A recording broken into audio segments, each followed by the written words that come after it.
ഒരു കാര്യ കാക്കങ്ങൾ മേത്തു കന്നാണ് ഷാമിലേക്ക് മാറുന്നതാ ഒരു കാര്യങ്ങൾ മേത്ത്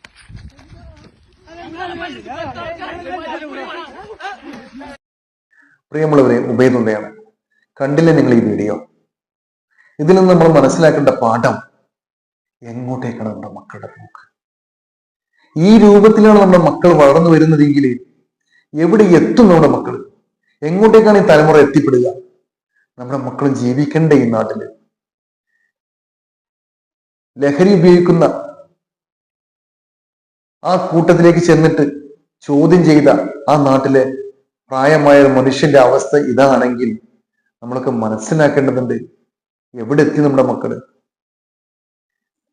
ഇത്തിരി പോന്ന ആ പയ്യനിൽ നിന്നും ആ സാധുവായ മനുഷ്യൻ അയാളുടെ ശരീരത്തിനേറ്റ മർദ്ദനത്തെക്കാൾ ഏറ്റവും കൂടുതൽ വേദന അവന്റെ നാവിൽ നിന്നും തുടക്കത്തിൽ കേട്ട ഏറ്റവും മോശമായ ആ വാക്കുകൾക്കായിരിക്കും.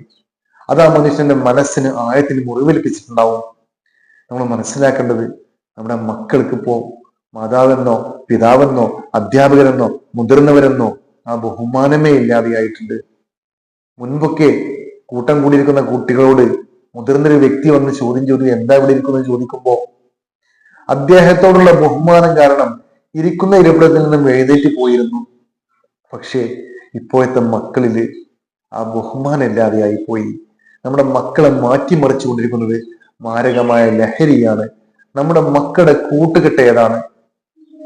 ആ സുഹൃത്തുക്കളുടെ സ്വഭാവം എന്താണ്?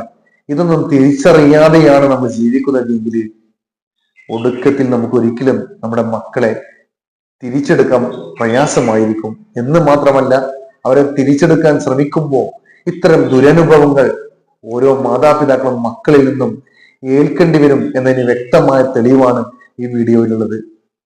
ഇത് മാത്രമല്ല, നിരന്തരം നമ്മൾ കേട്ടുകൊണ്ടിരിക്കുന്നതാണ് ഇത്തരം വാർത്തകൾ. ആയതുകൊണ്ട് ശ്രദ്ധിക്കാനുള്ളത് നമ്മുടെ മക്കളെയാണ്. ഓരോ രക്ഷിതാക്കളും സ്വന്തം മക്കളെ വേണ്ടതുപോലെ ശ്രദ്ധിക്കുകയാണെങ്കിൽ ഇത്തരം കൂട്ടുകെട്ട് ഒരു നാട്ടിലും ഉണ്ടാവില്ല. ഇപ്പൊ എല്ലാ നാട്ടിലും ഉള്ള ഭീഷണി ഇതാണ്.